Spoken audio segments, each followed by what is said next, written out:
Alright. Let's talk about Scream 3.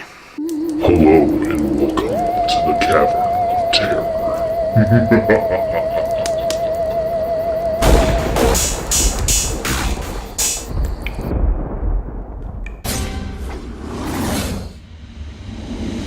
Before we get started, guys, I hope you like the new set. I decided to change it up a little bit. Just got this guy the other day. I feel like he's staring at me. Is he staring at me? I feel like he's staring at me. Anyway, guys, let's get down to business and talk about Scream 3. Scream 3 stars Neve Campbell, Courtney Cox, David Arquette, Patrick Dempsey. Some people we'll get to later, and is directed by Wes Craven. Mrs. Loomis and Mickey are dead and in the past, as Stab 3 begins shooting.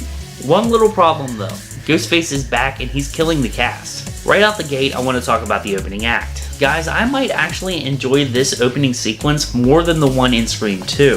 I think a lot of that has to do with the performance by Liev Schreiber. Once again, I think he does a fantastic job as Cotton Weary, but I think there's another thing that makes this scene so powerful. That has to be the direction of Wes Craven. Even though he's never directed a full-on action movie, the action direction and fight choreography is brilliant, just like in the first two films.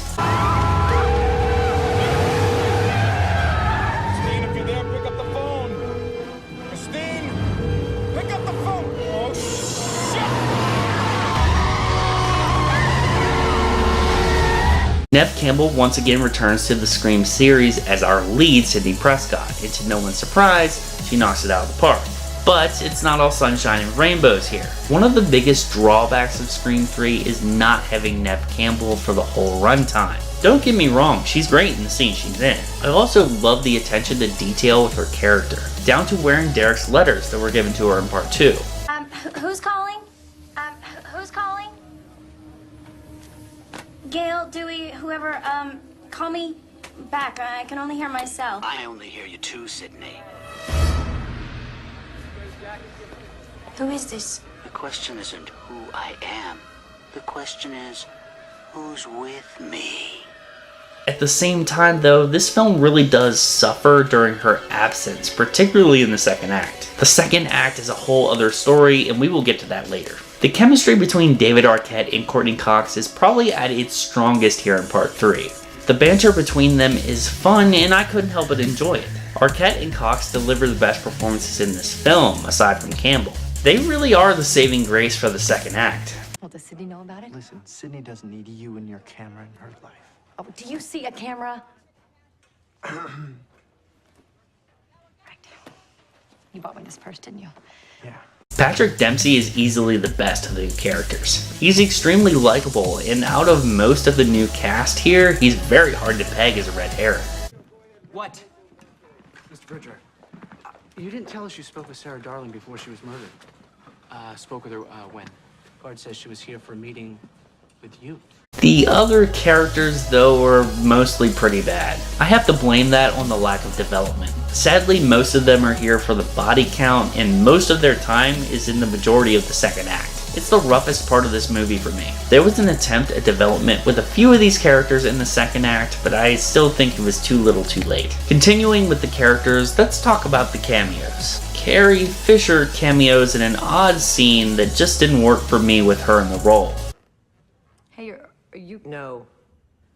But you look just... Like her? I've been hearing it all my life. It's in no way a bad scene, it's actually very integral to the plot, but I don't think it needed to be a cameo. Oh shit, Salvo, it's that TV news shit, Connie fucking Chung! Jay and Silent Bob are in this movie? The cameos don't end there though. Kind of. Lance Henriksen joins the cast as well. You can say that Henriksen is a supporting character, but unfortunately he really doesn't do much. We're talking red herring territory. So in my opinion, anyone could have played his character. This is not the kind of news this studio's after. So if we stop making scary movies, what, all the psychos in the world will retire? Come on. I've been making horror movies for 30 years, never had a psycho problem. Okay, so I reviewed Scream 2, so we can talk about my biggest problem with that film. The death of Randy. It still stings, man.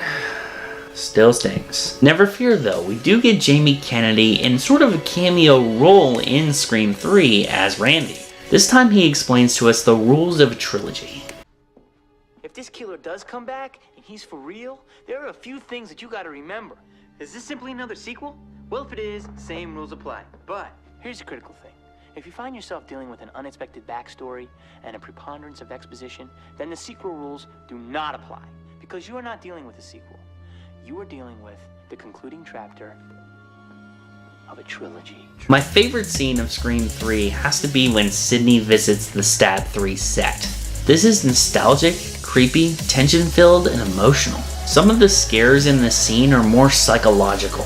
This is new for the Scream series. This shows how damaged Sidney really is. And it's a nice nod to Craven's claim to mass popularity.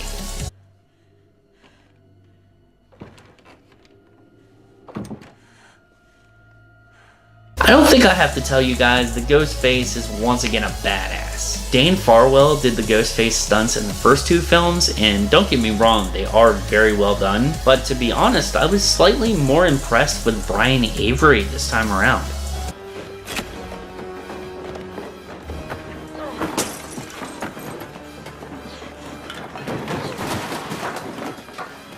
Moving on from the stunts, I also enjoyed the new voice changer. It was interesting to add even more unpredictability to the Ghostface character.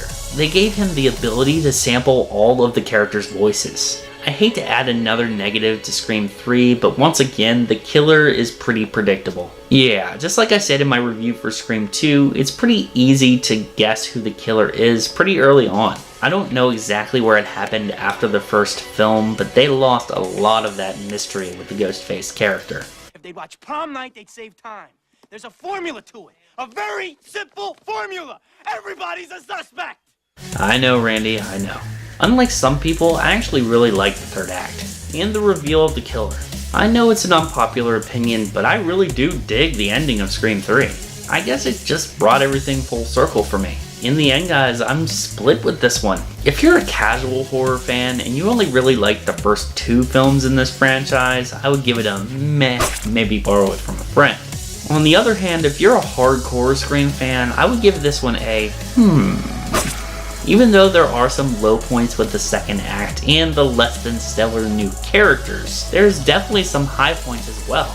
There's strong first and third acts and solid performances from the core cast. Alright guys, that has been my review of Scream 3. What did you think? Let me know down in the comments down below. If you liked this video, make sure you give it a like, and if you want to see my review of Scream 4, make sure you hit that subscribe button, hit the bell button, that way you get notified when that video comes out, and all of my future content. Guys, you're going to want to keep your eyes open for a very special video from me on the 31st of this month.